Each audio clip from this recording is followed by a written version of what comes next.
Hello students. तो मैं आज आपके लिए लेकर आया हूँ दिस। घबराइए मत, मैं कोई रेसिपी बताने वाला नहीं हूँ। मैं बताने वाला हूँ reflecting surface of concave and convex mirror by this. कैसे? देखिए, ये क्या है? ये एक स्पून है। फाइन। अब इस स्पून में आपको दो सरफेस दिख रही है। एक कैसी है? दिस, यानी कैसी है ये? Curved inwards. और एक कैसी है? Curved outwards. फाइन। यही मैंने बताया था कॉनकेव और कॉन्वेक्स मिरर के केस में। आप घर पे जरूर चेक करना है इसको। तो ये जो इसका ये वाला जो पोर्शन है, ये वाला जो रिफ्लेक्टिंग सरफेस है, यानी जो रे ऑफ लाइट इस पे स्ट्राइक करेगी, ये इसका क्या हो जाएगा? रिफ्लेक्टिंग सरफेस हो जाएगा। यहां स्ट्राइक करेगी तो ये कैसा है? Curved inward. तो ये कौन सा मिरर है? Concave mirror. क्योंकि क्या बना रहा है? ये एक प्रकार से केव बना रहा है। देखिए, आप केव बना रहा है। और ये कैसा है? ये है आपका कर्व्ड आउटवर्ड। यानी अगर रे ऑफ लाइट यहां स्ट्राइक करती है तो ये कैसी होगी? इसकी रिफ्लेक्टिंग सरफेस। तो जिसकी रिफ्लेक्टिंग सरफेस कैसी हो? कर्व्ड आउटवर्ड हो तो वो क्या होगी? Convex mirror. और जिसकी रिफ्लेक्टिंग सरफेस कर्व्ड इनवर्ड हो तो वो क्या कहलाएगा? Concave mirror. आप घर पे जरूर इसमें एक चीज चेक करना, आप इसको अपने फ्रंट में रखना और दोनों साइड देखना कि आपकी इमेज कैसी बनती है। ऐसे करके एक बार देखना, फाइन, और एक बार ऐसे करके देखना। और आप मुझे कमेंट में जरूर बताना कि आपकी इमेज कैसी बनी थी। नाउ, आपके जो स्फेरिकल मिरर होते हैं, तो स्फेरिकल मिरर के केस में जो इमेजेस बनते हैं, वो इमेजेस हम कैसे दिखाएं? तो हम दिखा सकते हैं उसको रे डायग्राम से। तो रे डायग्राम से दिखाने के लिए देयर आर डिफरेंट वेज। अब एक चीज है कि आप स्फेरिकल मिरर के सामने कोई ऑब्जेक्ट रख दो एक डिस्टेंस पर, तो आप पाओगे कि वहां पे जो वो जो ऑब्जेक्ट है, उस ऑब्जेक्ट का हर एक जो हिस्सा होगा, पोर्शन होगा, वो क्या होगा? पॉइंट सोर्स होगा रे ऑफ लाइट का। क्योंकि आपने अगर कहीं पर कोई ऑब्जेक्ट रख दिया है तो हर पॉइंट से आपकी क्या निकलेगी? क्या निकलेगी? रे निकलेगी वहां से, क्योंकि जो लाइट उसके ऊपर स्ट्राइक कर रही है वही तो वहां से निकल रही है। तो उसका हर एक जो पॉइंट हो पोर्शन होगा वो क्या होगा? पॉइंट सोर्स होगा रे ऑफ लाइट का। तो अगर हम डायग्राम बनाना चाहें तो इतनी सारी रे ऑफ लाइट हमें बनानी पड़ेगी। तो कन्वीनियंस के लिए हम लोग क्या करते हैं? हम कोई भी दो रे ऑफ लाइट यूज कर सकते हैं।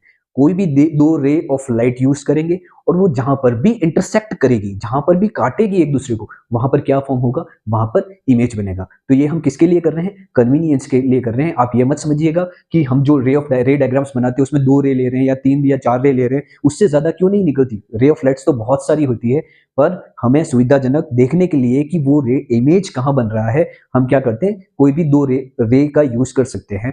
तो आपकी एनसीईआरटी में चार अलग अलग रे ऑफ लाइट बता रखी है कि वो कहाँ से स्ट्राइक करेगी और वो कहाँ से वापस रिफ्लेक्ट होगी। इन चारों की स्टडी आपके लिए जरूरी है। इनमें से किसी भी दो रे का आप यूज करेंगे, भले कॉनकेव मिरर होगा या कॉन्वेक्स मिरर होगा, आपकी इमेज बन जाएगी। पर पहले पता होना चाहिए कि रे ऑफ लाइट कहाँ स्ट्राइक कर रही है और कहाँ वापस रिफ्लेक्ट हो रही है। फाइन। तो फर्स्ट आपके एनसीईआरटी में दे रखा है कि ray of light parallel to the principal axis. तो in the case of concave mirror, दोनों का साथ साथ में पढ़ते चले जाएंगे। कॉनकेव मिरर के केस में अगर रे प्रिंसिपल एक्सिस के पैरेलल चल रही है, ये प्रिंसिपल एक्सिस के पैरेलल चलेगी, तो स्ट्राइकिंग के बाद कहां से गुजरेगी? कहां से गुजरेगी? फोकस के थ्रू। ध्यान रखना है। तो आपको ऑलवेज करना है एग्जामिनेशन में कि आप कोई ray of light principal axis के पैरेलल ले जा रहे हो, तो वहां पे स्ट्राइकिंग के बाद आपको उसको कहां से ले जाना है? उसको फोकस से निकालना है। कहां से निकालोगे? आप उसको फोकस से निकालोगे। Now in the case of convex mirror, principal axis के पैरेलल जो रे ऑफ लाइट चल रही है, same same case, principal axis के पैरेलल रे ऑफ लाइट चलेगी।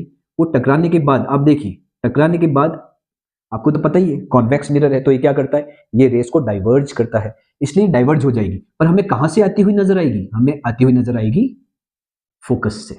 हमें ऐसा लगेगा ये फोकस से आ रही है। सेकंड दे रखा है पासिंग थ्रू प्रिंसिपल फोकस। अगर हम किसी रे को फोकस के थ्रू पास करवाते हैं, ठीक है, जो इंसिडेंट रे है वो आ रही है फोकस से पास होकर आ रही है, तो स्ट्राइकिंग के बाद प्रिंसिपल एक्सिस के पैरेलल हो जाएगी। मतलब अपोजिट टू दिस सिचुएशन। यहां पर क्या था? प्रिंसिपल एक्सिस के पैरेलल जो रे ऑफ लाइट आई वो इंसिडेंट्स के बाद क्या हो गई? वो रिफ्लेक्शन के बाद कहां से होकर गुजर गई? वो फोकस से होकर गुजर गई। और इस केस में आप देखेंगे कि फोकस के थ्रू आने वाली जो रे ऑफ लाइट है वो स्ट्राइकिंग के बाद, रिफ्लेक्शन के बाद कहां से होकर गुजर रही है? प्रिंसिपल एक्सिस के पैरेलल बन गई। तो ये क्या बन जाएगी? पैरेलल हो जाएगी। किसके? प्रिंसिपल एक्सिस की। दोनों एक दूसरे के ऑपोजिट है। यहां देखिएगा आप, यहां पर भी वही केस है। मतलब आप कोई जो रे ऑफ लाइट है उसको डायरेक्ट कर रहे हो किसकी तरफ? प्रिंसिपल फोकस की तरफ। हम इन दोनों में सेम केस यूज कर रहे हैं, राइट?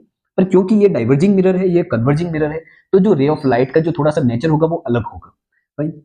तो ये क्या हो रहा है? यहाँ से फोकस के थ्रू आई है, मतलब फोकस पे हमने डायरेक्ट किया है, ये जानी चाहिए थी यहाँ पर, ठीक है, यहाँ ऐसे डायरेक्ट किए। इन दोनों में डिफरेंस ये है, देखो यहाँ पे रे ऑफ लाइट, आप एरो पे जरूर ध्यान देना, एरो बहुत इंपॉर्टेंट है लाइट वाले चैप्टर में, आपको बहुत ज्यादा ध्यान देना है एरो के ऊपर, एरो आपको ड्रॉ करना ही है।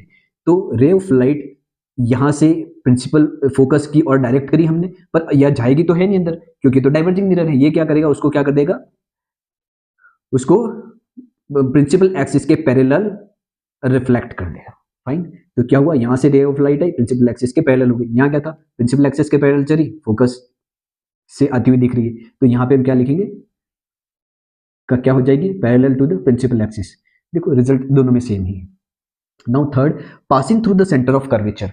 अब अगर सेंटर ऑफ कर्वेचर से कोई रे ऑफ लाइट अगर हम उसके वहां से गुजारते हैं, तो सेंटर ऑफ कर्वेचर ये रहा, तो कोई रे ऑफ लाइट यहाँ आई, स्ट्राइकिंग के बाद वो क्या हो जाएगी, reflected back to the same path, उसी पाथ पे क्या हो जाएगी, रिफ्लेक्टेड बैक हो जाएगी। इस केस में भी यही है कि आपने कॉन्वेक्स मिरर लिया, आपने डायरेक्ट किया किस तरफ, सेंटर ऑफ कर्वेचर की तरफ, तो सेंटर ऑफ कर्वेचर की तरफ अगर आप डायरेक्ट करेंगे तो आप देखेंगे कि वो रे ऑफ लाइट यहाँ पे स्ट्राइकिंग के बाद वापस उसी पाथ पर क्या हो रही है, रिफ्लेक्टिंग बैक हो रही है, ठीक है। तो वापस क्या होगा, यहाँ पे दोनों में सेम केस होगा, बैक, यहाँ पे भी क्या होगा, बैक, सेम पाथ पर बैक हो जाएगी।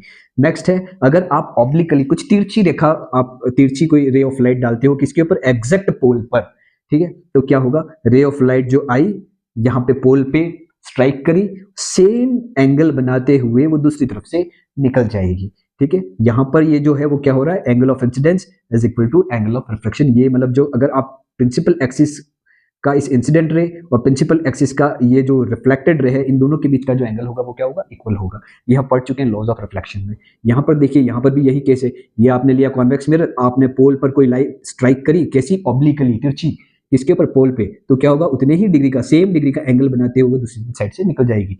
तो चार केस है, फर्स्ट क्या है, प्रिंसिपल एक्सिस के पैरेलल, फोकस के थ्रू, देन फोकस के थ्रू आई तो प्रिंसिपल एक्सिस के पैरेलल होगी, थर्ड आपने क्या कि सेंटर ऑफ कर्वेचर के से थ्रू करवाई तो वापस बाउंस बैक होगी, और फोर्थ की ऑब्लिकली होगी तो सेम डिग्री का एंगल बनाते हुए निकल जाएगी। सेम इसमें भी है कि प्रिंसिपल एक्सिस के पैरेलल आई तो ऐसा लगेगा फोकस से आ रही है, फिर उसके बाद अपन क्या कर रहे हैं, फोकस पे डायरेक्ट कर रहे हैं तो प्रिंसिपल एक्सिस के पैरेलल निकल गई, फिर आप देखेंगे सेंटर ऑफ कर्वेचर की तरफ डायरेक्ट करिए तो वहीं पे क्या हो रही है, रिफ्लेक्टिंग बैक हो रही है, और आपने ऑब्लिकली पोल पे किया तो क्या होगी, सेम डिग्री का एंगल बनाते हुए निकल गई। इसकी स्टडी आपको बहुत जरूरी है, क्योंकि आप जब रे डायग्राम्स एग्जामिनेशन में बनाओगे तो आपको इनमें से कोई भी दो रे का यूज करना है, और जहां पर भी ये इंटरसेक्ट करेगी कोई भी दो रे, आप ये और ये ले सकते हो, ये और ये ले सकते हो, ये दोनों ले सकते हो, कोई भी दो रे लेना, मिरर का जो डायग्राम आता है उसमें, तो आप पाओगे कि आपके जो इमेज बन रही है वो स्टैटिक बनेगी, प्रॉपर बनेगी। हम रे डायग्राम बनाने की भी प्रैक्टिस करेंगे अगले वीडियोस में, आप मेरे चैनल्स को जरूर फॉलो करते रहिए। तब तक के लिए थैंक यू वेरी मच।